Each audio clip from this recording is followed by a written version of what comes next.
이제 마지막 날인데, 자, 우리 아가서 5장, 오늘 5, 6, 7, 8, 짧아요. 자, 1절부터 제가 그냥 읽으면서 쭉 나갈게요.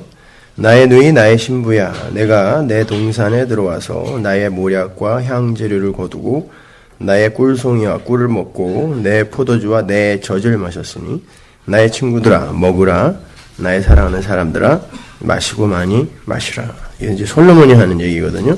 나의 누이 나의 신부야. 어제 이제 말씀드렸죠. 우리는 예수님의 형제이기도 하지만 또 예수님의 신부이기도 한 현실. 그게 이제 연합의 현실이라고 그랬죠. 둘 다 이제 한 몸이죠. 형제는 한 핏줄이라는 의미고 부부는 한 몸이라는 의미죠. 그죠? 남자가 부모를 떠나 여자와 하나가 되리라 해서 그 하나, 연합의 현실을 이야기하는 게 나의 누이, 나의 신부야. 그러죠. 그거는 이제 삼위일체 하나님의 연합의 현실을 이야기하는 거예요. 그래서 이사야서에 보면 그 예수님을 가리켜서 아들이라고 그러고 또 영존하시는 아버지라고 그러죠. 그 아들이라고 그러고 아버지라고 그러고 그럼 아버지예요, 아들이에요. 그게 연합의 관계라는 뜻이에요. 그래서 나의 누이, 나의 신부야 이렇게 이야기하는 거라고 했습니다. 내가 내 동산에 들어와서 이제 그 연합의 현실을 확고히 이제 확증해 주는 거죠. 내가 내 동산이라 그래요. 내 동산, 에덴 동산은 하나님의 거하시는 성전, 처소라고 그랬습니다. 내 동산에 들어와서 나의 모략과 향재료를 거두고 나의 꿀송이와 꿀을 먹고 내 포도주와 내 젖을 마셨으니 그러죠. 여기서 동그라미 쳐야 될 단어들이 나예요. 나. 우리가 어제도 살펴봤지만 술람미에게서 향기, 몰약, 젖 뭐 여러 가지를 이렇게 취해요. 그리고 칭찬해 주죠. 야, 어쩌면 너는 그렇게 아름답고 그렇게 향기로운 것들을 가지고 있니? 라고 이야기를 하는데 솔로몬이 여기서 뭐라 그러냐면 그거 내가 준 거다 그러는 거예요. 내가 준 걸 네가 갖고 있구나. 그렇게 이야기하는 거죠. 그러니까 반드시 성도의 삶 속에서는 예수가 우리에게 준 것이 드러나고 나와야 돼요. 그게 뭐냐면 믿음이라 그랬습니다. 그죠? 의와 거룩함이 예수님이 우리에게 입혀준 옷이라 그랬는데 그 디카이오스의 하기오스가 뭐라고 했어요? 성도들의 옳은 행실이 거룩과 의죠. 근데 고린도서에서 보면 그게 바로 예수 그리스도 자신이었잖아요. 그분이 우리에게 의가 되시고 거룩이 되셨다 그러잖아요. 그렇죠? 그러니까 예수로 우리가 옷을 입고 있는 거. 그 말은 무슨 말이냐면 점점 내가 부인되어져 가는 그러한 현상들 이런 것들이 이제 우리에게서 나타나게 된다라는 거죠. 그러면서 솔로몬이 뭐라 그러냐면 얘들아 와서 이 잔치에 참여해라. 같이 먹어라 그래요. 자랑하고 싶어서 어쩔 줄 모르는 거예요. 이게 내 신부다. 이게 내 동산이고 이게 바로 내 처소다라고 이야기를 하는 거죠. 그게 이제 우리의 마지막에 묵시 속에서의 우리의 이제 현실이 되는 거죠. 그런데 금방 또 다른 장면이 이제 나타나는데 솔로몬이 술람미를 찾아왔는데 감히 술람미가 일어나지도 않고 문도 안 열어줍니다. 역사 속에서 성도의 현실이 다시 한번 또 나타나는 거예요. 한번 볼게요. 내가 잘지라도 마음은 깨었는데 나의 사랑하는 자의 소리가 들리는구나. 문을 두드려 이르기를 나의 누이 나의 사랑 나의 비둘기 나의 완전한 자야 문 열어다고. 내 머리에는 이슬이 내 머리털에는 밤이슬이 가득하였다. 예수님이 신랑이 밤 이슬을 맞으며 그냥 왕이니까 어디에서 이렇게 쉬다가 다음날 와도 되는데 이 신부가 너무 보고 싶으니까 왕인데 밤 이슬을 맞고 신부를 찾아온 거예요. 밤에 찾아와서 나의 사랑, 나의 누이, 나의 비둘기야 그래요. 그 비둘기가 나만 바라보는 사람이거든요. 그러니까 비둘기, 나의 비둘기야 라고 불렀는데 3절에 보면 술람미가 뭐냐고 그러냐면 내가 옷을 벗었으니 어찌 다시 입겠으며 내가 발을 씻었으니 어찌 다시 더럽히나마는. 그 팔레스타인 지역에서는 샌들을 신고 다니거든요. 더우니까. 그래서 어디 손님들이 오면은 발을 씻어주는 종이 따로 있었어요. 그런데 마지막에 이제 자기 전에 닦는 발, 그렇게 발을 닦으면 그다음부터는 안 일어나는 거, 그냥 자는 거거든요. 근데 이 신부가 지금 술람미가 그렇게 발을 닦고 자고 있는 거예요. 근데 아직 잠이 안 들었어요. 근데 정신이 있는데, 그리고 옷을 이제 다 벗고 자고 있는데 신랑이 와서, 그 신랑이 누군데, 신랑이 와서 문을 두들기면서 나의 사랑, 나의 누이, 나의 비둘기야 그러는데 문을 안 열어주는 거예요.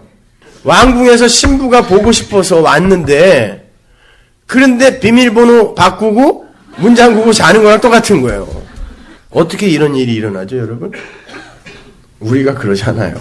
계시록에 보면 예수님께서 밖에서 교회의 문을 계속 두드리는 장면이 나오죠. 그거는 여러분 교회에게 한 말이지, 아직 구원받지 못한 사람들에게 문 열어라, 그러면 내가 너로 들어가서 먹겠다, 너에게 구원을 선물해 주겠다, 이런 얘기 아니에요. 그게 우리의 현실이에요. 역사 속 교회, 7개 교회, 그 역사 속 7개 교회가 이 역사 속에서 갖고 있을 흠이나 맹점 같은 거를 이제 지적하는 게 7교회 이야기였잖아요. 계시록에서. 예수님이 와서 문을 두들기는데 우리는 내 편하자고 그 신앙생활에 게을러질 때가 한두 번이 아니죠. 그걸 이야기하는 거예요. 내가 지금 발까지 다 닦았는데 아무리 신랑이라도 그렇지 아무 때나 이렇게 막 찾아오면 되는 거예요? 이렇게 되는 거죠. 자, 이게 내 중심, 인본주의 신앙의 특징이에요. 이 상태로 그냥 가면 나중에 진짜 신랑이 찾아왔을 때 내가 이 세상에서 누리는 연락이나 이런 것들이 너무 좋으면 그 신랑 마다하게 되는 거거든요. 그러니까 이 상태가 안 되려면 어떻게 돼야 돼요? 발 닦고 편히 잘 수 있는 일이 여러분에게 없어져야 되는 거예요. 발 닦고 편히 잘 수 있는 환경이 우리에게 마련이 되면 우리는 항상 그 환경이 좋아서 그게 편해서 신랑이 와도 그 문을 안 열게 되는 거예요. 그때 나의 사랑하는 자가 문틈으로 손을 들이밀매 내 마음이 동하여서 이제 뭘 하는지 보세요. 이 신랑이 일어나서 나의 사랑하는 자 위하여 문을 열 때 몰약이 내 손에서, 몰약의 즙이 내 손가락에서 문 빗장에 듣는구나. 아주 힘이 들었어요. 이 시간까지 좀 왼수는 왜 이렇게 밤에 찾아와가지고. 근데 남편이 뭘 하는 것 같아요. 손을 디미리는 바람에 일어났는데 신랑이 뭘 하고 사라졌어요. 뭘 했냐면 몰약을 손잡이에다가 발라놓고 떠났어요. 몰약이 뭐죠? 시체에다가 묻히는 향이에요. 그러니까 그게 뭐냐면 예수 그리스도의 피를 항상 상징할 때 몰약이라 그러죠. 그래서 예수와 몰약을 함께 싸는 거죠. 다시 처음 자리 확인을 시키는 거죠. 봐라, 내가 잠깐만 너를 떠나 있으면 네가 어떻게 되는지 너 한번 보라는 거예요. 네가 나를 사랑한다고? 내가 너 사랑한 거야. 이야기하는 거야. 내가 너 위에 피 흘려 죽은 거야. 네가 나를 사랑해? 천만의 말씀. 네가 변했어? 뭘 변했어? 너 혼인잔치까지 치렀어. 근데 내가 잠깐 떠났다 돌아왔더니 너 네 편하자고 문도 안 열어주는 게 너야! 라고 이야기하는 거죠. 그래놓고 네가 내 신부가 된 이유를 다시 가르쳐주는 게 몰약을 바르는 거죠. 십자가를 다시 한번 새기는 거예요. 거기다가. 그 십자가, 몰약이 뚝뚝 떨어져요. 그러니까 정신이 번쩍 나죠. 그죠? 6절에서 내가 나의 사랑하는 자 위하여 문을 열었으나 그가 벌써 물러갔네. 여러분, 하나님이 여러분을 이 역사 속에 두고 이렇게 침묵을 하시는 이유는 기도를 해도 별로 응답도 안 되죠. 침묵이에요. 그게 뭘 대단하게 기도 응답 받은 게 뭐가 있어요. 나는 5만 번 기도해서 2번 받았어요. 택시 한번 오게 해주세요. 잊어버린 지갑 찾게 해주세요. 이거 그게 맞는 거예요. 이 세상 속에서 우리 안에서 이 탐심에서 나오는 기도 제목들이 자꾸 들어지게 되면 여러분, 우리는 고기에 맛이 들려갖고 내 의지대로, 내 이 죄의 본성대로 이 삶을 살려고 하는 것들이 있기 때문에 여러분, 여기에서 여러분의 의견이 자꾸 묵살이 당해야 돼요. 그래야 아버지가 나를 이끌고 간다라는 걸 우리가 알게 되는 거거든요. 그 사람이 성령 받은 사람이에요. 그러니까 성령 받지 못한 사람은 그냥 성경을 그냥 표피적으로 읽고 신앙생활도 그냥 그 자기 상식으로 하는 거죠. 그러니까 인간들에게 유익이 되면 그게 신앙이 좋은 거고, 그리고 그렇게 해주는 게 하나님의 상을 받는 거고, 뭐 이런 식으로. 그러니까 천국 가도 그런 식의 상이 우리에게 올 거라고 착각들 하는 거죠. 그런데 정말 그 하나님의 은혜를 받고 성령을 받은 이들은 몇 마디를 던져도 그 사람이 그 자아가 왕창 허물어지는 거를 우리가 봐요. 느껴요. 지금 술람미에게 예수님이 몰약, 십자가 딱 보여주자마자 술람미가 또 찾아 나서는 거죠. 맞아, 그 신랑이었지. 이렇게 되는 거죠. 어저께 우리 켈리 전도사님 남편분, 외국분인데도 불구하고 저에게 오더니 눈물을 글썽글썽 하시면서 You saved my life. 말이 안 통하는데 난 다 알아듣는다는 거예요. 솔직히 통역을 하면 뭐 얼마나 완벽하게 하겠어요. 그럼에도 불구하고 한국말로 하는데 한국 사람도 못 알아듣는데 네? 못 알아듣잖아요. 뭘 안 알아듣는지. 그런데 그 통역기를 끼고 몇 달을 설교를 앉아서 그렇게 듣더니 눈물을 글썽이며 You saved my life. 저 같이 울었잖아요. 알아듣는다니까요. 이게 복음이구나 하는 걸 알아들어요. 그렇게 해서 성중에서 행순하는 자들이 나를 만나며 나를 쳐서 상하게 하였고 성벽을 파수하는 자들이 나의 우옷을 벗겨 취하였다고. 보세요. 내가 그렇게 예수 그리스도를, 나를 찾아온 예수 그리스도를 나의 육신의 안일이나 나의 이 세상의 힘과 가치의 추구 이런 것 때문에 멀리 했을 때 우리에게 오는 게 뭐죠? 현실 속에서 나에게 닥치는 게 뭐야? 성도에게 닥치는 거. 힘들어요. 고난이에요, 그게. 아이, 내가 어떻게 여전히 아직도 이 모양인가? 그때 성도가 제일 힘들어요. 우리가 앞에서 예루살렘 성중에 순행하는 자들이 뭐라 그랬어요? 네 신랑이 있는 걸 가르쳐준 분. 성령, 말씀이 우리가 그 상태가 되었을 때 그 말씀에 의해 우리가 이제 공격을 당하게 되는 거예요. 봐라, 네가 이 꼴이란다. 네가 이 모양이란다. 이렇게. 그러니까 우리는 현실 속에서 늘 실수하고 늘 나만을 위해서 살고 내 자식을 위한다고 하지만 결국 그 자식까지도 이용해 먹으려고 하고 내 마누라 남편 전부 나 위해 이용하는 거지 뭘 그들을 이렇게 사랑해요. 우리가 그런 모습들을 이렇게 살아가면서 말씀이 우리에게 들이닥칠 때마다 아, 나는 이런 존재밖에 안 되는구나. 말씀이 날 두들겨 패더니 옷까지 다 벗겨버리는 거죠. 나에게 그 예수를 가르쳐줬던 그가 나를 두들겨 패더니 너는 도대체 뭘 한 거냐라는 거예요. 네가 도대체 네 신랑에게 뭘 한 거냐라는 거죠. 그러더니 8절에 예루살렘 여자들아 너희에게 내가 부탁한다. 너희가 나의 사랑하는 자를 만나거든 내가 사랑함으로 병이 낫다고 하려무나. 자, 이게 우리 역사 속에서 우리가 겪어야 되는 일들이에요. 말씀 속에서 예수를 사랑해요. 우리가 사랑하죠. 나를 목숨 걸어 구원해 주셨는데 이렇게 말씀을 나눌 때는 그분이 너무 사랑스러워서 어쩔 줄을 모르겠잖아요. 어떨 땐 막 말씀을 듣고 보다가 눈물이 터져서 어떻게 나 같은 자를 위해 예수가 죽으셨지? 그런데 현실 속에 나가보면 또 여전히 나는 마귀 새끼처럼 살고 있어요. 나만을 위해서. 그럴 때 그렇게 고민하면서 애통해하면서 살아가는 그런 성도의 현실을 병이 걸렸다 그러는 거예요. 그 병이 걸렸어요. 그런데 앞에서 우리가 그 병을 치료해 줄 수 있는 건 건포도와 사과밖에 없었어요. 그죠? 떡과 포도주, 예수 그리스도의 살과 피.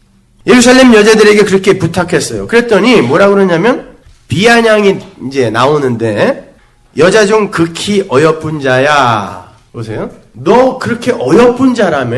그래서 왕이 너를 신부로 맞은 거라며.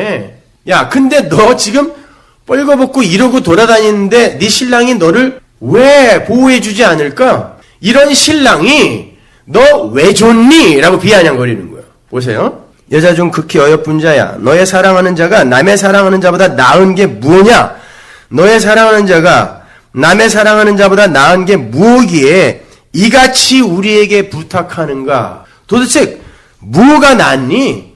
아니 너를 이렇게 이 역사 속에서 도와주지도 않고 그래 고작 피, 몰약, 문손잡이에다가 발라놓고 간 그 이가 그리고 역사 속에서 늘 침묵하고 돕는 것 같지도 않고 기도 응답도 안 해주고 그 이가 뭐가 그렇게 좋니? 그래요. 그랬더니 10절에서 나의 사랑하는 자는 희고도 불거 그러죠. 그래서 희다라는 건 순결이고 그래서 불거라는 말, 담이라는 이 단어는 피예요. 피. 아둠이라는 단어인데 담이라는 단어에서 나온 단어거든요. 그러니까 피. 그러니까 순결한 피. 이 세상에 순결한 피를 갖고 나온 이는 예수 하나밖에 없어요. 우리의 피는 다 더러운 피죠. 그죠? 나의 사랑하는 자는 희고도 불거 만 사람에 뛰어난다. 그가 바로 내 문의 빗장에 피 바르고 간, 그러나 순결하고 깨끗한 그 피 바르고 간 그 신랑이다라는 거예요. 머리는 정금 같고 머리털은 고불고불하고 까마귀같이 검구나. 이건 요한계시록에 나오는 예수에 대한 묘사입니다. 눈은 시냇가의 비둘기 같은데 젖으로 씻은 듯하고 아름답게도 박혔구나. 뺨은 향기로운 꽃밭 같고 향기로운 풀 언덕과도 같고 입술은 백합화 같고 모략의 즙이 뚝뚝 떨어진다. 이게 십자가 복음이요. 모략의 즙이 뚝뚝 떨어지는 분. 손은 황옥을 물린 황금 놀이개 같고 몸은 아로새긴 상아의 청옥을 입힌 듯하구나. 다리는 정금 받침에 세운 화반석 기둥 같고 형상은 레바논 같고 백향목처럼 보기 좋고 입은 심이 다니 그 전체가 사랑스럽구나. 예루살렘 여자들아 이는 나의 사랑하는 자여 나의 친구일다. 이 묘사들이 그 앞부분에서 전부 술람미를 묘사하던 단어였죠. 그런데 이것들이 지금 신랑의 묘사에 동원되고 있단 말이죠. 그러니까 신랑이 신부에게 바로 이런 신랑이 갖고 있는 거룩함, 신랑이 갖고 있는 그 모든 하늘의 자격, 풍요, 신분 이런 것들을 신부에게 다 불어준 거예요. 넣어준 거죠. 근데 신부가 그걸 아는 거예요. 바로 그분이 날 위해 십자가에서 못 박혀 죽은 분이다 라고 하는 것이죠. 이렇게 우리는 결국 나중에 나의 어떤 유익이나 나의 안위나 나의 천국, 나의 구원이 아닌 내 신랑이 그런 분이구나 라고 칭찬하는 자리, 그 자리로 가는 거예요. 성도는요.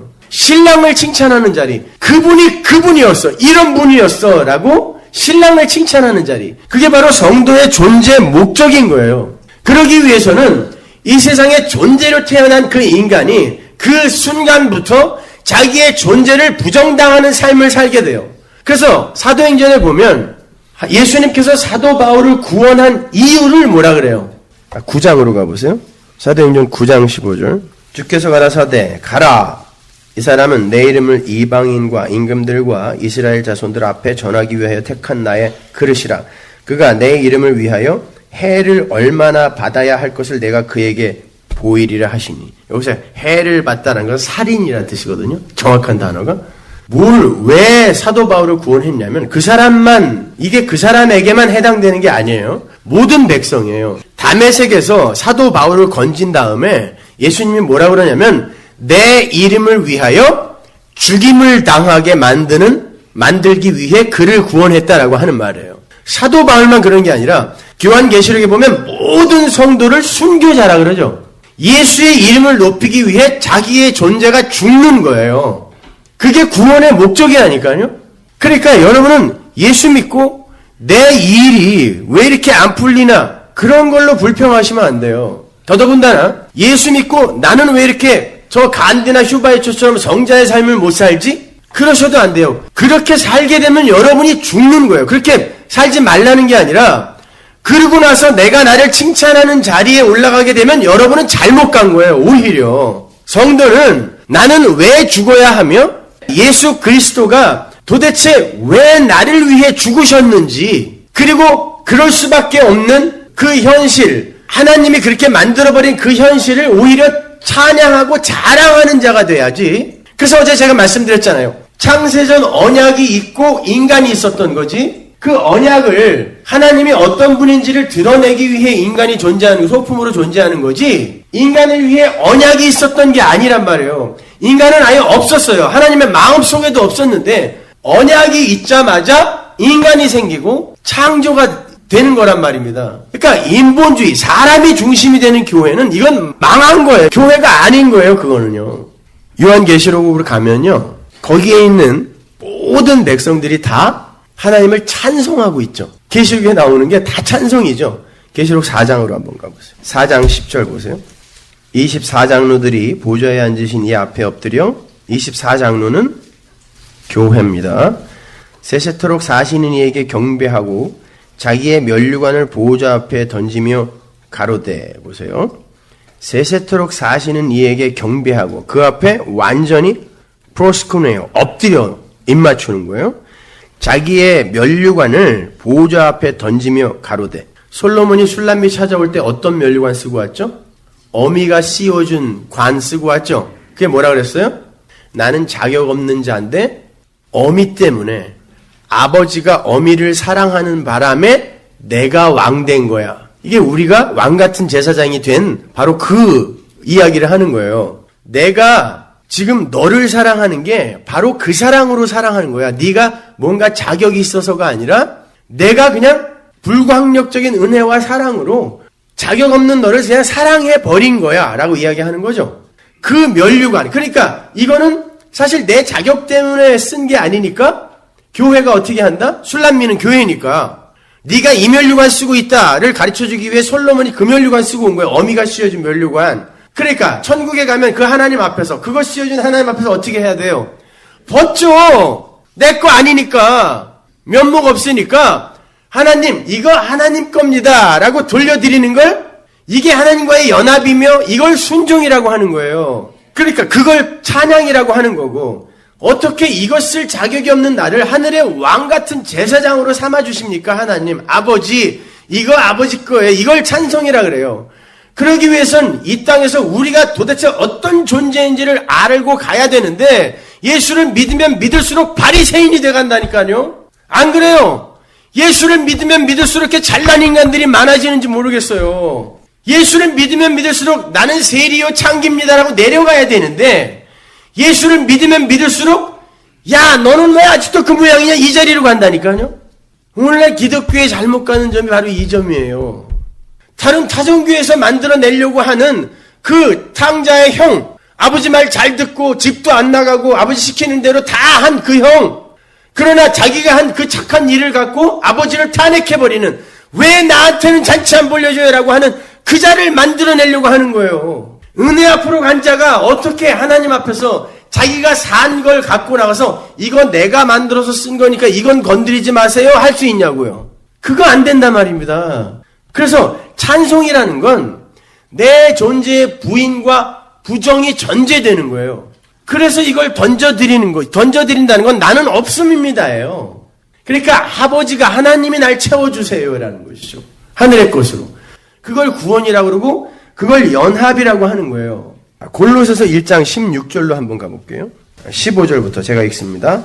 그는 보이지 아니하시는 하나님의 형상이요 모든 창조물보다 먼저 나신 자니 만물이 그에게 창조되되 하늘과 땅에서 보이는 것들과 보이지 않는 것들과 혹은 보좌들이나 주관들이나 정사들이 이게 다 뭐라 그랬어요? 권사들 이게 다 마귀, 천사들, 영적 세력, 그죠? 선한 천사, 뭐 악한 천사 다 마찬가지예요. 그게 다 뭐 때문에 만들어졌어요?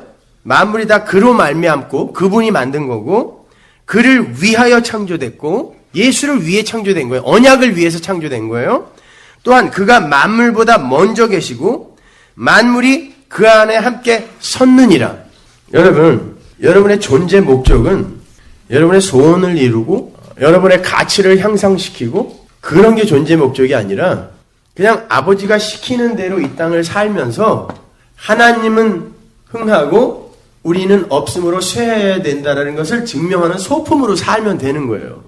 여러분 거지 나사로가 뭘 했길래 천국 갔습니까? 부자는 지옥에 갈 수밖에 없는 자다라는 걸 증명하는 도구로 평생 그 앞에서 빌어먹는 자로 살다 그 역할 맡고 간 거예요. 그게 잘하는 거예요? 게을러서 거지로 사는 게? 아니란 말입니다. 그걸 인간들의 도덕이나 윤리나 이런 것으로 세계관이나 가치관으로 판단을 해서 성경을 이해하시려고 하면 안 돼요. 개가 자기의 헌대를 하는데 이 개를 치울 수 있는 힘이 없을 만큼 하나님이 그렇게 만들어갖고 선한 사마리아인에 비유해서 배웠지만 힘만 조금이라도 있으면 이방인의 그 말을 안 들어요. 이방인으로 오시는 사마리아인으로 오시는 그분의 치료를 안 받는다고. 치료라는 건 뭐냐면 나는 이렇게 죽은 자고 당신이 날 사랑해줘야 나는 사는 거네요. 이게 치료예요. 근데 조금이라도 힘이 있으면 어떻게 돼요? 유대인이 사마리아인의 도움을 왜 받습니까? 안 받아요. 땅도 안 밟은 사람들이. 그러니까 거반 죽은 자가 된 거죠. 거지 나사로 보세요. 거반 죽은 자가 되어서 개 하나 못 치우게 만들어갖고 이놈은 왜 지옥 가야 되는지 아냐를 증명해내는 도구로 쓰이는 거예요. 그게 예수님이었다니까요. 십자가에서 아무것도 할 수 없는 지경으로 딱 죽어 있었어요. 무력한 자로 다 비워버렸어요. 그랬더니 그 십자가로 말미암아 온 세상이 죄인으로 드러나는 거죠. 마찬가지로 성도는 이 세상에서 하나님이 왜 하나님이 신이시고 왜 하나님이 주이며 왜 우리는 하나님에 의해 비로소 존재가 될 수 있는지를 배우고 입증하고 가는 거예요. 그러면 이 역사 속의 삶은 뭔가 다를 거라니까요. 여기에서 자꾸 뭘 어떤 업적이나 공로 이런 걸 만들려고 하지 마시란 말이에요. 거기에 가치를 두어서 내가 대장이 되려고 하고 내가 다른 사람보다 난 사람들이 되려고 하고 여전히 내가 중심이 되니까 예수와 은혜는 어디로 다 사라져가 버리고 나만 오롯이 남는 거예요. 나만. 그러니까 시기와 분열과 다툼 이런 게 다 뭐예요? 왜 나를 안 알아줘? 아닙니까? 왜 나를 안 알아줘? 실제로 파고 들어가 보면 뭐가 있어요? 팩트가 거기에. 아무것도 없어요. 나예요, 나. 우리의 존재 목적은 그냥 그렇게 이 세상에서 없음의 자리로 내려가는 거예요. 그게 신앙생활의 목적이란 말입니다. 자, 6장 보세요. 여자 중 극히 어여쁜 자야. 너의 사랑하는 자가 어디로 갔는가? 너의 사랑하는 자가 어디로 돌이켰는가? 우리가 너와 함께 찾으리라. 2절 보세요. 나의 사랑하는 자가 자기 동산으로 내려가 향기로운 꽃밭에 이르러서 동산 가운데서 양떼를 먹이며 백합화를 꺾는구나. 야, 그래. 우리가 함께 찾아줄게. 야, 어딨나 보자. 떠난 거야, 이 바보야. 너 같은 거를 왜 그 신랑이 왕이 끝까지 사랑하겠니? 잠깐 장난친 거야, 이 바보야. 그 이야기 하는 거야. 그랬더니 그 신랑이 어디 있었어요? 자기 동산으로 내려가서 향기로운 꽃밭에 이르러서 동산 가운데서 양떼를 먹으며 백합화를 꺾는다. 이 동산은 나예요. 그죠? 이제 묵시 속에 완료된 나. 신랑을 찾고 찾아서 가봤더니 그 신랑이 내 안에 있어요. 그러더니 거기에서 뭘 해요? 양떼를 먹여요. 뭘로? 양떼는 뭘로 먹여줘? 하나님의 백성은 뭘 먹고 살아요? 말씀, 예수의 피 먹고 사는 거예요. 그것으로 나를 먹이고 있는데 그게 뭐냐면 백합화, 나죠. 그죠?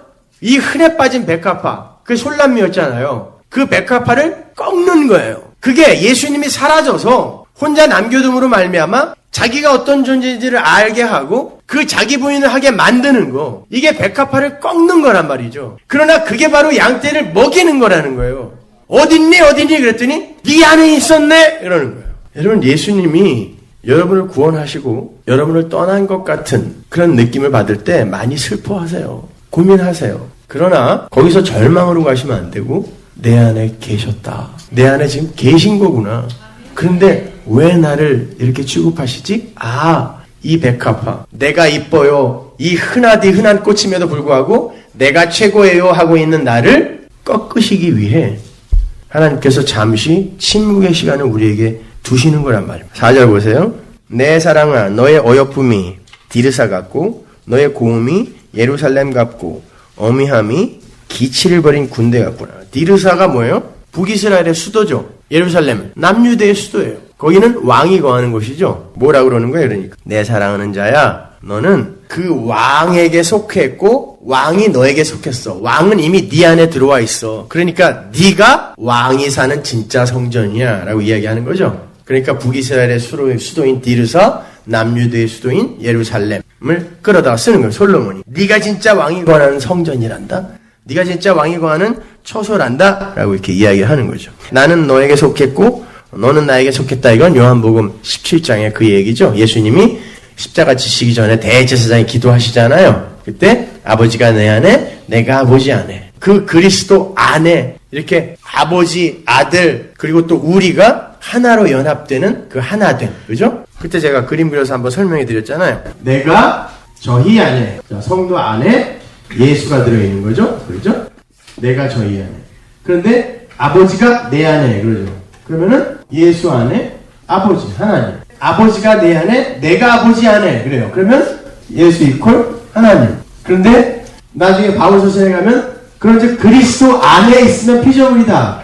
새로운 피조물이라 그러죠. 그러면 성도는 안에 예수가 있고 그리스도 안에 들어있는 존재라는 뜻이죠. 안팎이 전부 예수로 둘러싸여 있다는 것은 자아가 따로 챙겨 가질 수 있는 영역이 없다는 거예요. 성도는 예수로 시작하여 예수로 끝나고 완성되는 거거든요. 근데 이거 보세요. 예수 안에 성도 있고 성도 안에 예수 있고 예수는 하나님이면 어떻게 되는 거예요? 공식이. 예수, 하나님, 성도 이렇게 하나됨이 되는 거예요. 이게 은혜라는 거예요. 요렇게 너희들은 존재가 되는 거고 하늘 백성이 되는 거다를 설명해 주는 게 그 요한복음 17장이고 갈라디아서 데살로니가서 이런 데서 다 찾아볼 수 있는 내용이란 말이에요. 그러니까 성도는 이거 배우고 가는 거예요. 여기에 무슨 성도가 개별적으로 챙겨가질 영역이 어디 있으며 없어요. 그러나 그 속에서 하나님이 당신의 백성들을 도대체 부인되어져 가는 현실이라는 게 어떤 것인지를 가르쳐 주시면서 열심도 내게 하시고 경건한 삶을 추구하게도 하시고 그렇게 하는 거예요. 4절 마지막에 예루살렘 같고 어미함이 기치를 벌인 군대 같구나. 이 군대라는 단어가 굉장히 중요한 거죠. 하나님은 당신의 백성들을 군대라는 말로 자주 지칭을 하시죠. 군대는 뭐죠? 예전에 나폴레옹의 군대들이 그랬다 그러죠. 나는 나폴레옹과 함께 싸우고 있습니다. 어머니 아버지 걱정하지 마세요. 이런 편지를 대부분 썼다 그래요. 그러니까 나폴레옹을 믿은 거예요. 그죠? 그러니까 나와 싸우는 장군이 백전백패의 장군이기 때문에 나는 안전해요 어머니. 이렇게 편지를 썼다는 거죠. 지금 우리가 위에서 공부한 게 뭐예요? 내가 예수가 내 안에 있어서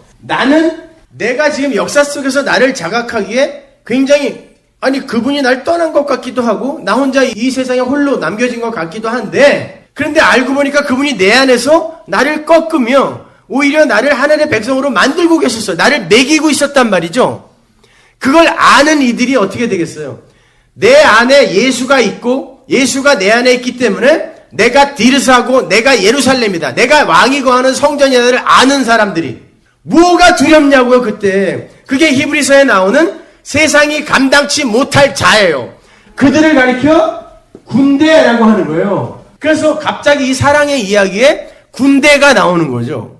5절 내 눈이 나를 놀래니 돌이켜 나를 보지 말라. 네 머리털은 길라 산기슭에 누운 염소떼 같고 또 나오죠. 똑같은 그 단어들 개념들이 나와요. 제가 나중에 아가서를 정식으로 강의를 할 때는 이런 걸 다 이제 설명을 해드릴 텐데 내 이는 목욕장에서 나온 암양 새끼 곧 새끼 없는 것은 하나도 없이 각각 쌍태를 낳은 양 같고 똑같이 나오죠. 앞에서 봤죠 어저께. 노을 속에 너의 뺨은 석류 한쪽 같구나. 왕후가 60이요 비빈이 80이요 시녀가 무수하되.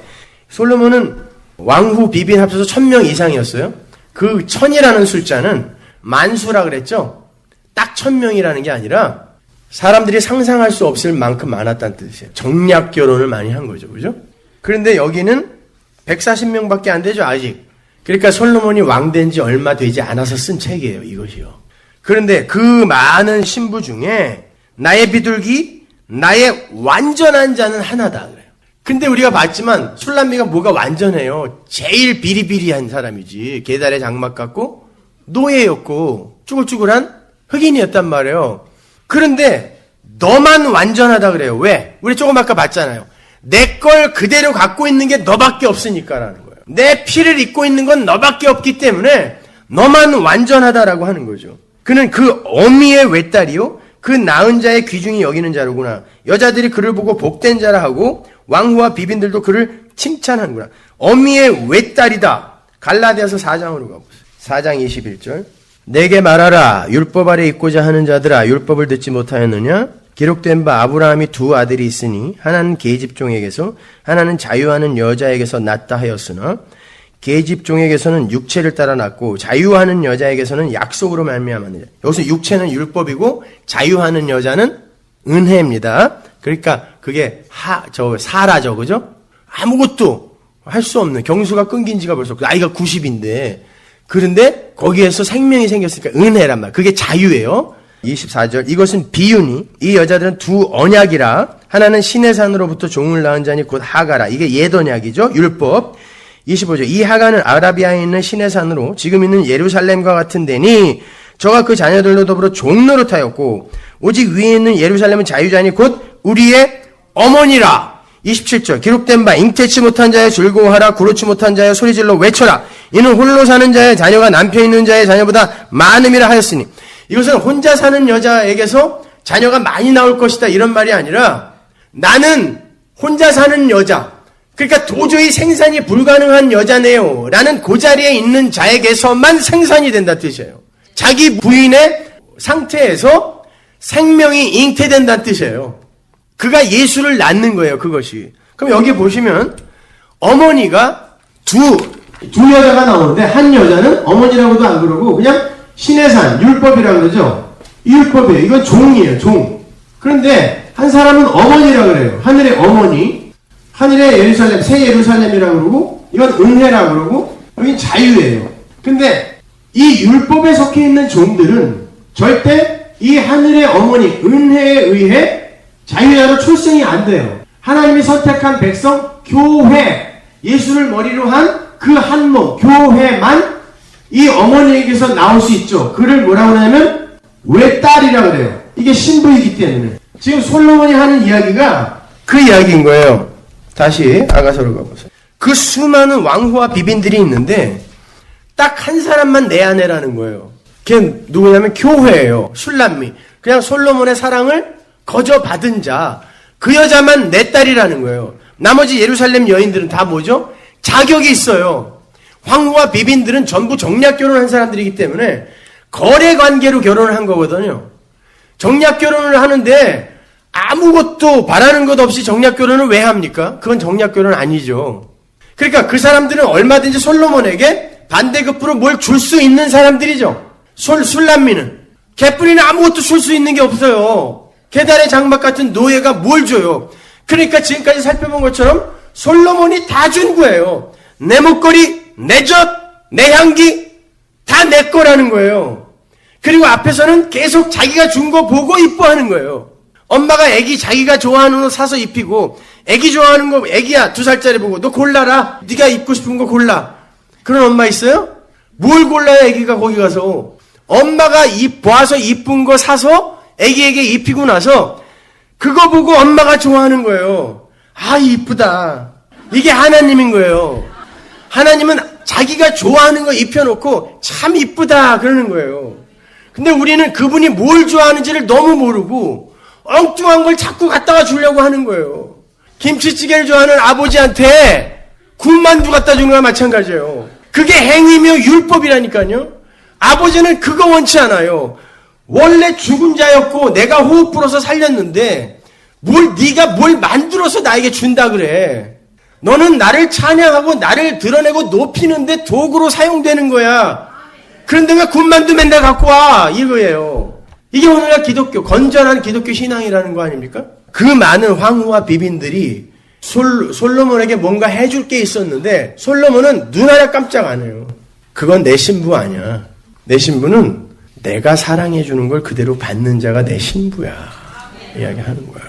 10절 아침 빛같이 뚜렷하고 달같이 아름답고 해같이 맑고 기치를 버린 군대같이 엄위한 여자가 누구냐 보세요. 이제 또 군대같이 나오죠. 군대라는 단어가 나오죠. 신부 자기 여자 보고 군대라 그래요.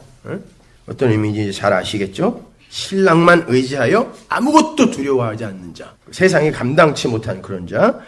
골짜기에 푸른 초목을 보려고 포도나무가 순이 났는가 석류나무가 꽃이 피었는가 알려고 내가 호도 동산으로 내려갔을 때 이게 호도 동산은 이때 당시에는 왕의 동산이에요. 왕만 들어갈 수 있는 굉장히 귀한 거였다 그러죠. 호도 동산으로 내려갔을 때 부지 중에 내 마음이 나로 내 귀한 백성의 수레 가운데 이르게 하였구나. 이게 수레가 병거거든요. 군대들이 타는 병거. 왕이 내려갔어요. 동산으로 이렇게 내려갔더니 내 백성들이 거기서 군대로 물론 왕이 만들어준 거지만 그렇게 딱 당당히 살고 있는 걸 보고 그 마차에 타버리는 거예요. 왕이요. 어디서는 하나님이 마차 갖고 우리 데리러 온다 그러고 어디서는 우리의 병거에 하나님이 타신다 그러고 이렇게 되는 거예요. 하나님이 만들어서 그 병거에 그 거처에 그 처소에 하나님이 들어와 버리시는 거죠. 이게 역사고 인생이라면 우리는 계속 비워지는 거예요. 하나님이 타실 수 있게. 그게 성도의 인생이란 말입니다. 13절 돌아오고 돌아오라 술람미 여자야 돌아오고 돌아오라 우리로 너를 보게 하라. 이게 이제 코러스들이 막 이제 이야기하는 거예요. 돌아오고 돌아와라. 어디 갔니? 지금 술람미는 이미 그 하나님과의 동산에서 신랑과의 동산에서 같이 연합이 되어 같이 그 수레에 타고 있는데 세상에서 돌아와 그러는 거예요. 너 왜 거기 가 있어? 왜 그 교회 가 있니? 돌아와 그러는 거죠. 돌아와 그랬더니 14절에서 뭐라 그러냐면 하늘이 외치는데 너희가 어찌하여 마하나임에 춤추는 것을 보는 것처럼 술람미 여자를 보려느냐. 마하나임이 어디서 제일 처음 나왔어요? 창세기에서 나왔잖아요. 야곱이 외삼촌 집에서 죽도록 고생하다가 그 언약에 의해 가나안으로 다시 들어오죠. 야곱이 도둑한 장자권은 그 언약의 땅에서만 유효해요. 그리고 하나님은 반드시 내가 너를 이 땅으로 돌아오게 하겠다 그랬죠. 그죠? 그리고 베델에서 나타나서 내가 너를 단 한시도 떠나지 않겠다 그랬습니다. 근데 하나님이 한시도 떠나지 않는다 그래놓고 죽도록 고생만 시킨 거예요. 결국 나중에는 한시도 안 떠나면서 뭘 했냐면 환도뼈 쳐서 죽인 거예요. 아니 그래 고작 한시도 안 떠나고 날 도와준다는 게 이겁니까? 우리는 그렇게 반문할 수 있죠. 그죠? 역사 속 세계관으로 봤을 때. 근데 아무튼 언약에 의해서 가나안으로 이제 들어가는데 입성하는데 그 가나안 초입에 천사들이 나타난 거예요. 그를 호위하는 천사들. 그 마하나임은 다윗이 압살롬을 피해서 다윗이 피해 있던 곳 있죠. 그게 마하나임이에요. 그러니까 내가 피해 있을 유일한 피난처 하늘의 성전. 거기에는 마하나임, 나를 보호하는 나의 군대, 나의 산성, 나의 바위, 나의 피할 곳. 그것이 있는 곳이란 말이에요. 거기에서 춤을 춘다라는 건 이 신랑을 내가 이제 완전히 의존하고 있고 이 신랑은 내가 의존하는 한 나를 절대로 버리지 않는다는 걸 알게 되니까 춤이 나오는 거죠.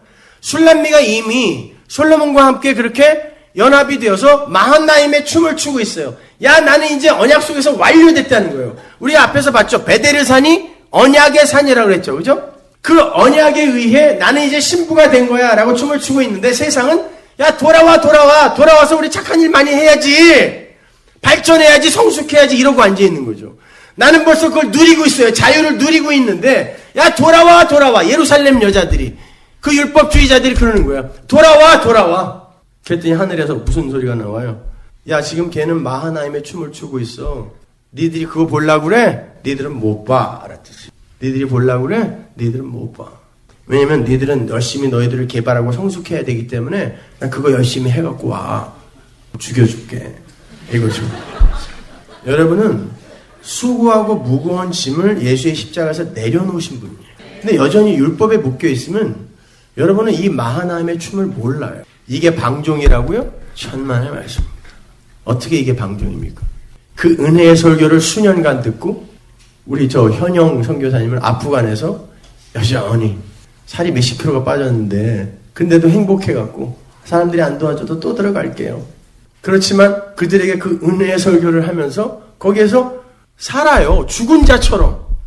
은혜가 사람을 방종하게 했다면 그분은 거기서 나왔어야죠. 내가 이런 거 한다고 하나님이 뭐 구원 못할 것도 아닌데 야 뭐하러 내가 또 들어가냐? 하나님 알아서 하세요. 설교를 듣고 도대체 어디로 듣는 거예요?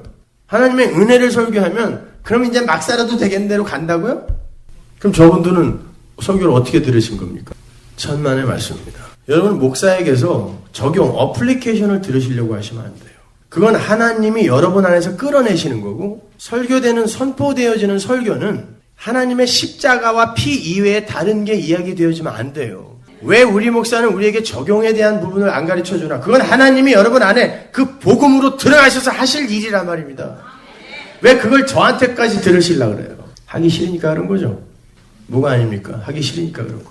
그러니까 핑계대고 안 하려고 하는. 모든 핑계를 저희에게 돌리겠다는 거죠. 천만의 말씀. 하나님 앞에 섰을 때 여러분이 반드시 페이백하게 될 겁니다. 여러분이 사는 거예요. 하나님과 여러분이 사는 거예요. 7장. 귀한 자에 따라 신을 신은 네 발이 어찌 그리 아름다운가. 내 넓적다리는 둥글어서 공경한 장색에 만든 구슬개미 같구나. 배꼽은 섞은 포도주를 가득히 부은 둥근 잔 같고 두 유방은 암사슴의 쌍태새끼 같고 또 똑같은 말이 나오죠. 야 이렇게 이뻐 목은 상아 망대 같구나. 또 망대라고 그래요. 목을. 눈은 횟수본 마드랏빛 문 곁에 못 같고 코는 다메섹을 향한 레바논 망대 같구나. 머리는 갈멜산 같고 드리운 머리털은 자줏빛이 있으니 왕이 그 머리카락에 매였구나. 사랑아 내가 어찌 그리 아름다운지 어찌 그리 화창한지 쾌락하게 하는구나. 내 키는 종려나무 같고 내 유방은 그 열매송이 같구나. 내가 말하기를 종려나무에 올라가서 그 가지를 잡으리라 하였나니 내 유방은 포도송이 같고 내 콧김은 사과 냄새 같고. 이게 다 솔로몬 거였어요. 사과였고 향기였고 내 입은 좋은 포도주 같을 것이니라.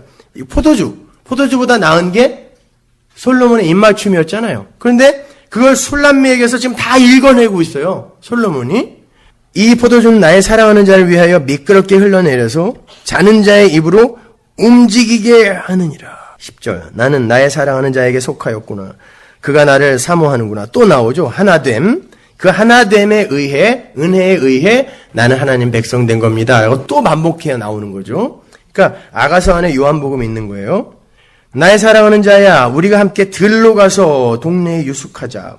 우리가 일찍 일어나서 포도원으로 가서 포도음이 돋았는지 꽃술이 퍼졌는지 석류꽃이 피었는지 보자. 거기서 내가 나의 사랑을 내게 주리라. 어디로? 들로 가지. 그 광야거든요. 근데 보세요. 앞부분에서는 술람미가 내 포도원을 내가 오빠들, 배다른 오빠들, 육적 이스라엘을 이야기하는 거죠.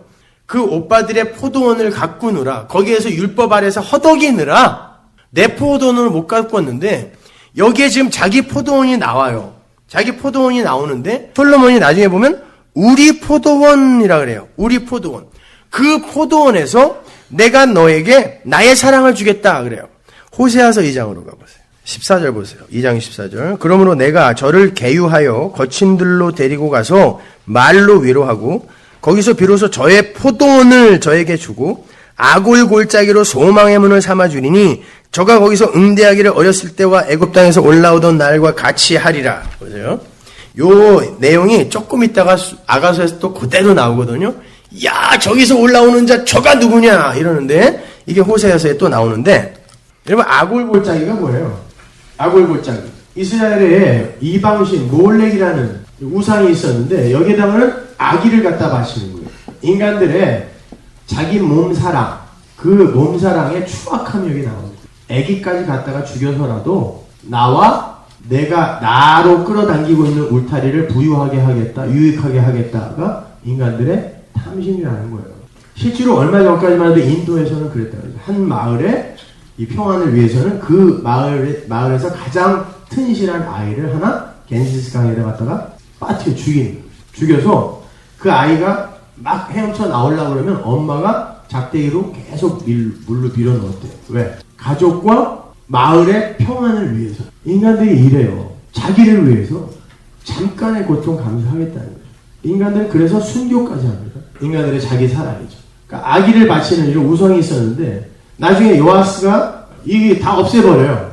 다 없애버리고 거기를 갖다가 쓰레기장 이런 걸로 만드는데 거기는 이제 흰놈의 골짜기라고 그러죠. 이 몰렉이라는 우상이 박살이 나고 쓰레기장이 되어서 이제 성전에서 더러운 찌꺼기, 짐승의 똥, 내장 이런 것들 갖고서 24시간 태우는 곳이에요. 여기 쓰레기장. 이 흰놈의 골짜기 여기에는 항상 불이 있었고 꺼지지 않는 불이 있었고 더웠기 때문에 항상 구데기가 있었어요. 캘리포니아 날씨 같으니까. 캘리포니아 겨울에도 팔이 있죠. 그 구데기가 있다는 뜻이거든요. 근데 늘 불이 있다고 생각해보세요. 그 지저분한 더러운 것들이 가득한데 늘 불이 있어요. 항상 타야 되니까. 그래서 이 흰놈의 골짜기를 게헨나, 이게 지옥이에요. 그러니까 지옥은 여러분이 그 불경에 나오는 무간지옥이라든지 뭐 이런 걸 갖다가 자꾸 들어갖고 머리에 뿔 달린 무슨 삼지창들은 마귀들이 질질질 끌고 가다가 거기에 또 가슨, 얼굴 시커멓고 네? 다크서클 발목까지 내려온 애들이 저승사자들이 이렇게 뒤에서 끌고 놀고 가고 이런 걸로 자꾸 생각하시는데 성경에 나오는 지옥은 바로 이 게헨나예요. 이 단어 하나밖에 없어요. 이게 뭐냐면 흰놈의 골짜기라는 뜻이거든요. 여기가 지옥이 있다면 여기 같을 것이다 해갖고 이 지저분하고 더러운 곳을 지옥이라고 표현한 거지 그런 식의 지옥 아니에요. 여러분이 이 세상에서 지옥을 살거든요. 왜냐면 지금 하나님이 역사 속에 이 땅에다가 이 땅에서 만든 이 흙들을 가둬놓고 흙들아 니들이 진짜 좋아하는 게 뭐니? 당연히 흙이니까 땅을 좋아하죠. 땅인데요? 그러면 죽는 거야. 이게 지옥이에요. 그걸 경험하는 게 지옥인데 우리는 자꾸 먼 훗날 우리가 나중에 뭐 죄 많이 지면 갈 곳 이렇게 생각하고 있는 거예요. 여러분이 살고 있는 여기가 지옥이에요. 바로 그렇게 지옥에 갈 자들, 그런 자들을 돌로 쳐서 죽인 다음에 무덤을 쌓아놓은 게 아골골짝이에요. 근데 우리 찬송가 부르죠. 아골골짝 빈들에도 복음 들고 가오리다. 아골골짝 골짜기에 그 복음 들고 가서 어떻게 하겠다는 거죠? 여기에 나오는 거예요. 그게 호세아서 2장에 여기를 이렇게 다 때려 죽여야 지옥에서 살아야 되는 이 자들을 내가 거기에서 살려서 뭘 만들어 주겠다 그래요? 소망의 문을 삼아주는 거. 그러니까 여러분은 이 세상에서 이 아골골짝을 살면서 여기에서 죽는 거예요. 지옥에서 맞아 죽는 것처럼. 그래야 영원히 안 죽어요. 여기서 계속 죽고 소망의 문을 꼭 붙들며 그거 없으면 안 되겠네 하고 이 문을 대망하며 이리로 와서 일로 들어가는 거야. 이게 좁은 문이에요. 왜? 찾는 이가 없고. 왜? 찾는 이가 없어요. 하나님이 보여준 자만 찾으니까 찾는 이가 없어요. 그런데 우리는 일로 밀려간다니까요. 그래서 여러분의 인생이 이렇게 꼬이는 거예요. 별로 되는 일도 없어 보이고 이렇게 해서 죽어야 되는데 인간들은 이 상태로 몰리면요. 성령 받지 못한 인간들은 목이 뻣뻣해져 가지고 도끼를 품고 하나님에게 아각하게 대드는 거죠. 그게 달라요. 하나님의 백성과 하나님의 백성 아닌 자들이 그게 달라요. 그들은 고난을 통과하여 목이 꺾이죠. 그래서 목이 망대라고 하는 거예요. 그들의 목에 아버지가 승리하여 쟁취한 전리품이 그 승리의 현실이 그 안에 여전히 이렇게 새겨져 있는 걸 목이 망대다라고 하는 거예요. 망대는 항상 그 전리품을 다윗이 갖다가 솔로몬이 다윗 아들이잖아요. 다윗이 갖다가 쟁여놓던 곳이었거든요. 7장. 그래서 우리가 함께 들로 가자라고 이야기하는 거예요. 들로 가자, 들로 가자. 광야로 가자. 내가 나의 사랑을 거기서 주겠다. 광야가 예수님의 사랑을 받는 곳이라는 거 잊지 마세요. 13절. 합한 채가 향기를 토하고 우리의 문 앞에는 각양 귀한 실과가 새것 묵은 것이 구비하였구나. 내가 나의 사랑하는 자 너를 위하여 쌓아둔 것이로다. 자 보세요. 그 동산에 신랑 예수가 쌓아둔 게 가득 쌓여 있는 것이죠. 신부가 준비해 놓은 게 뭐가 있어요? 없어요. 내가 다 쌓아놨어요. 그 중에 하나가 뭐예요? 합한채죠. 제가 합한채에 대해서 설명해 드렸죠. 그죠? 합한채가 뭐냐면 직접 봤는데 뿌리가 이렇게 사람같이 생겼어요. 마취제, 흥분제 역할을 해요. 그래가지고 사람들이 이걸 갖다 임신 촉진제로 많이 썼는데 이 합한채가 딱 두 번 나오는데 처음 나오는 곳이 레아와 라헬의 이야기였죠. 근데 레아가 라헬에게 합한채를 팔고 신랑을 뺏어가죠. 그런데 합한채로 말미암아 요셉이 나오죠. 그런데 창세기 보면 야곱의 약전이 이러하니라 라고 야곱의 인생을 요약한다 라고 해놓고 요셉은 이라고 나오죠. 그러니까 지금 야곱이 합한채를 통하여 낳은 적자가 요셉이라는 뜻이죠. 그러니까 근데 레아한테 신랑을 뺏겼어요. 첫 번째 신랑. 예수님이 십자가에 죽기 전까지 성육신하여 이 세상에 오셔서 아무리 전했는데도 다 도망갔잖아요. 이게 애 낳지 못한 라헬과 애를 낳지 못했던 첫 번째 신랑이에요. 뺏겼어요. 레아 유대인에게 첫 번째 형에게 육적 이스라엘 예루살렘에게 뺏겼어요. 왜? 십자가에 죽여버렸잖아요. 그들이 뺏기고 나서 합한채의 도움을 받아서 생명이 태어나는. 그럼 이 합한채는 뭐다? 성령이란 말이죠. 그래서 이 합한채 이야기가 창세기에 나올 때 맥추절이라는 단어가 나옵니다. 맥추절은 오순절이니까 오순절에는 뭐가 내려온다? 성령 내려오는 거예요. 그래서 맥추 때에 합한채 이야기를 통하여 하나님의 교회가 어떤 식으로 탄생이 되는가를 설명해 주는 게 이거였잖아요. 근데 그게 어디 있어요? 들에 있는데 신랑이 말해야 돼요. 광야에 있어요. 그러니까 여러분이 하나님의 백성으로 완성이 되기 위해선 광야, 들판을 반드시 통과해야 되는 거예요. 그러니까 신랑이 자꾸 들로 가자 그러는 거예요. 들로 가자. 8장. 자, 내가 내 어미의 젖을 먹은 오라비 같았다면 내가 밖에서 너를 만날 때 입을 맞추어도 나를 업신여길 자가 없었을 것이다. 자, 보세요. 네가 솔로몬 왕이 개혁성경이 번역을 이렇게 해놔서 그렇지 이게 어떤 분이 술람면이 참 싸가지 없다 이렇게 얘기를 하는데 그 히브리어에는 그런 존칭어가 없어요. 그래서 이제 그렇게 한 거니까 네가 내 어미의 젖을 먹은 오라비 같았다면 이 말은 네가 나와 친남매였다면 당시에는 밖에서 뽀뽀를 할 수 있는, 아무 꺼리낌 없이 뽀뽀를 할 수 있는 관계가 친남매 관계밖에 없었거든요. 그러니까 안에 숨어서 하는 거 그런 거 말고 밖에서도 마음껏 껴안고 싶어 죽겠는 거예요. 그런 사랑 해보셨죠? 막 자랑하고 싶고 주머니에다 넣고 가지고 다니면서 그냥 보는 사람마다 막 이렇게 자랑하고 싶고. 예? 자, 보세요. 이게 이제 수사 의문문이거든요. 그 히브리 원어로 보면 이게 의문문으로 되어 있는데, 수사 의문문이라는 거는 이제 그게 이렇게 확정적인 것을 갖다가 의문문의 형식을 빌어서 더욱더 강조하는 거예요. 그러니까 너는 누군가에 의해 내 친오라비가 되었다. 그러니까 나의 누이, 나의 신부야라고 이미 불렀잖아요. 솔로몬이. 그러니까 왕, 하나님의 은혜로 말미암아 너는 나의 친오라비가 되었다라는 뜻이죠. 나머지 의붓 오라비들은 어떻게 했어요? 율법의 포도원으로 데리고 와서 죽도록 고생만 시켰잖아요. 근데 이 오라비는 그냥 만날 때마다 입을 맞추어주고 그러는 거예요. 얼마나 사랑스러우면 만날 때마다 입 맞추고 싶고. 2절, 내가 너를 이끌어 내 어미 집에 드리고 내게서 교훈을 받았으리라. 나는 향기로운 술, 곧 석류즙으로 내게 마시었겠고, 내가 너를 이끌어 내 어미 집에 드리고 내게서 교훈을 받았으리라. 내 어미 집에 끌어들여서 솔로몬에게 무슨 교훈을 받아요, 여러분? 지혜. 솔로몬에게 있는 건 지혜죠? 근데 그 지혜가 무슨 지혜죠? 성전 짓는 지혜. 예, 맞습니다. 이렇게 촉촉 나와요.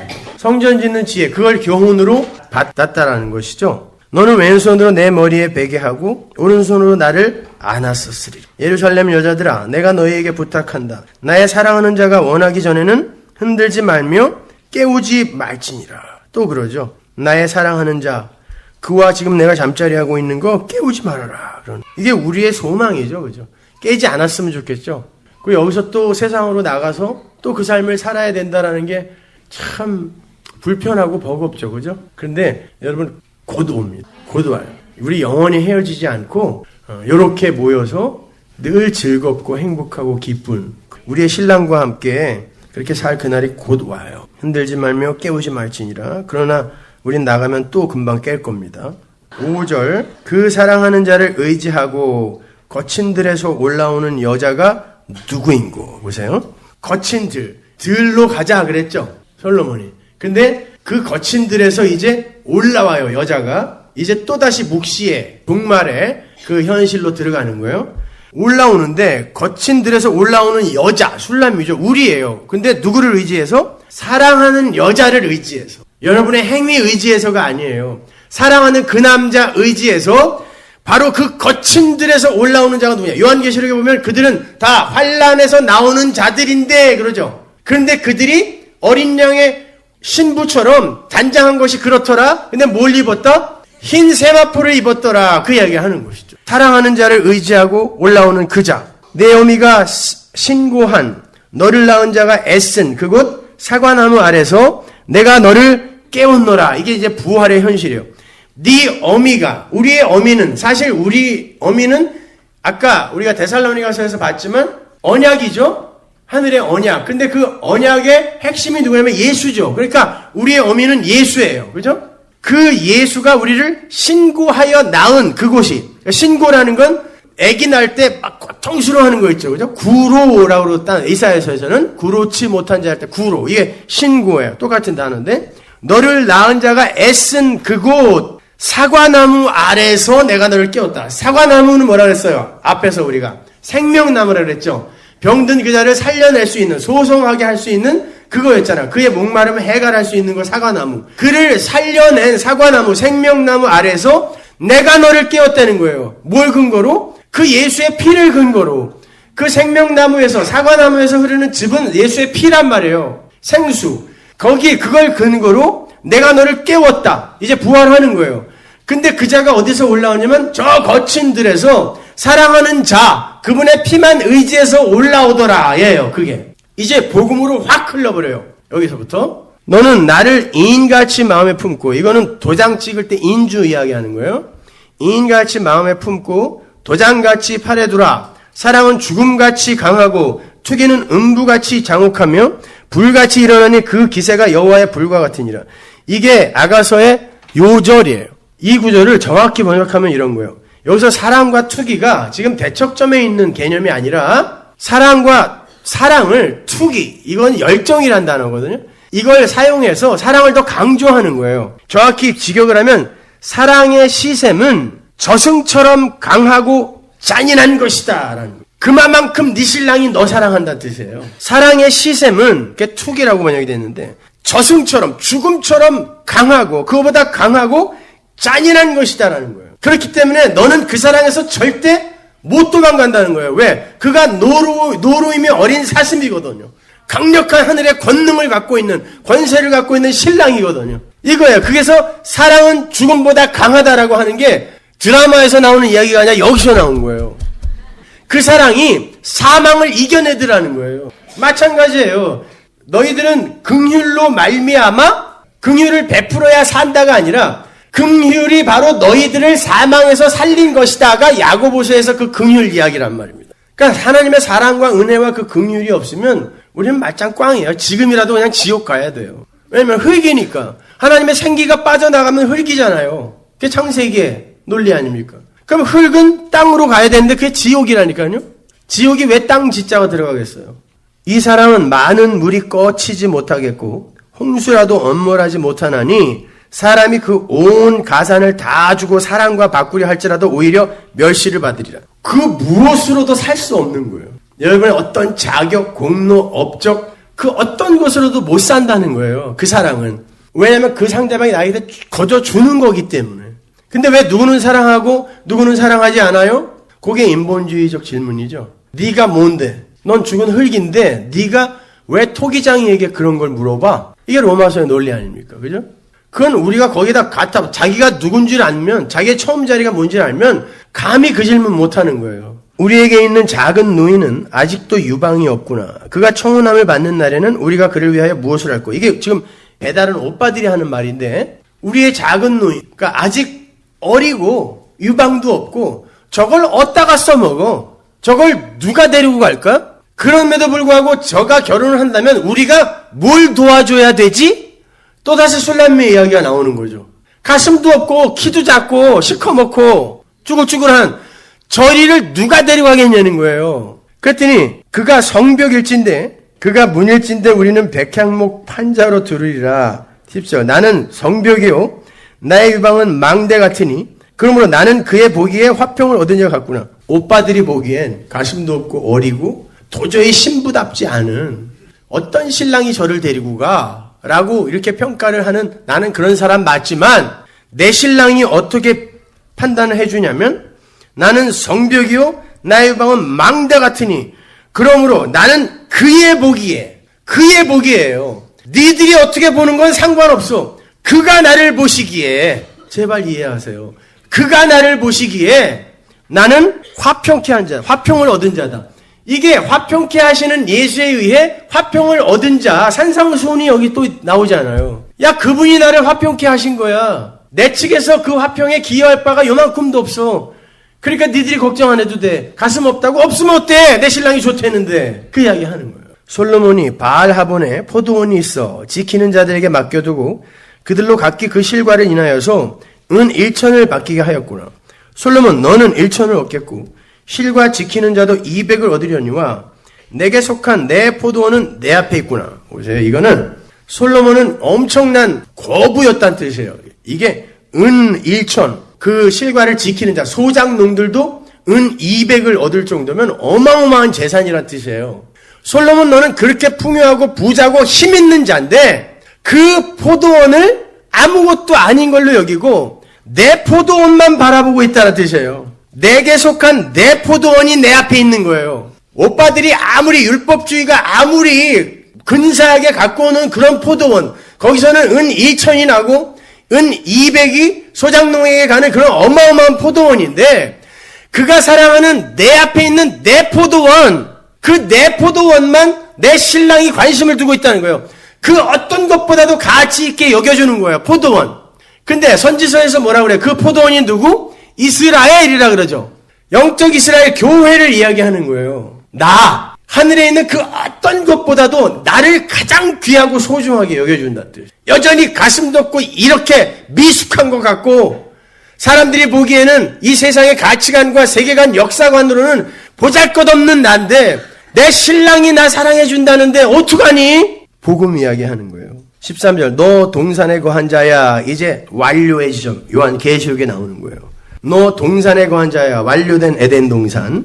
그 에덴 동산이 회복된 게 아니라 새로운 새하늘과 새 땅 이야기하는 거예요. 하나님의 처소. 너 동산에 거한 자야 동무들이 내 소리에 귀를 기울이니 나로 듣게 하려무나. 14절 나의 사랑하는 자야 솔로몬아 왕이시여 예수여 너는 빨리 달리라. 향기로운 산들에서 노루와도 같고 어린 사슴과도 같아여라. 권능의 주 예수여 아멘 어서 오시옵소서. 여러분은 성경을 읽으면서 항상 여기에서 결론이 나야 돼요.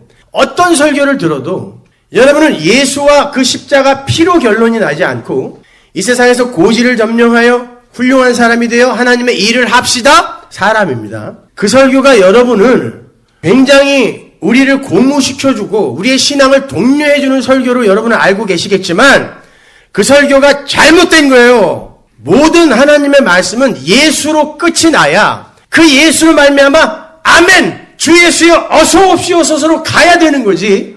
여러분에게서 이 세상에서 야 술람미야 이제 마이클 잭슨이 발랐던 그 약도 좀 바르고 해서 허옇게 좀 만들고 야 좀 땡기는 것도 있대더라. 그 주름도 좀 피고 어떻게 해서든지 좀 솔로몬이 왕이 마음에 드는 그런 모습으로 좀 와봐. 이게 인본주의적 설교예요. 그건 하나님이 알아서 당신 보기에 좋은 자로 만들어 가실 거예요.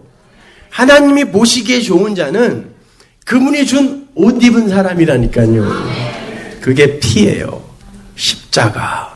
그 십자가만 꼭 붙으세요. 이 수련회 떠나면서 꼭 기억해 둬야 할 아멘 주 예수여 어서 오시옵소서. 노루와 사슴으로 오시옵소서. 끝.